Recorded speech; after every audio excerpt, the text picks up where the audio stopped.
कारण परवाला 2-3 दिवसाखाली परत त्यांचं बोलणं झालं होतं. मी भेटलं त्यावेळेस त्यांना म्हणायचं की बाहेर तो कुछ तुम्हारी गडबड लगली है, तबियत दिखा के चलो. अरे नहीं भैया कुछ नहीं हुआ, अभी देखा क्या है, अभी दिखा क्या है. म्हणून थोडंसं त्यांनी माझ्या मनानं जरा आपल्या स्वतःकडे बघायचे दुर्लक्ष केलं.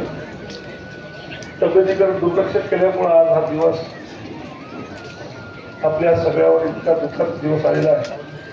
खरं तर सर्वसामान्यांचा नेता आज आपल्यातून हारून गेलेला आहे. एवढा मोठा जनसमुदाय त्या किनवट महोत्सवच्या काड्या कोपऱ्यामध्ये त्यांचे कार्यकर्ते आज वरती झाले. तर अतिशय दुःखाचा दिवस आहे खरं तर. पण आले देवाजीच्या मनात ते पुराणे चालेना म्हणण्यासारखी परिस्थिती आहे. आपण सर्वजण तिथे जमला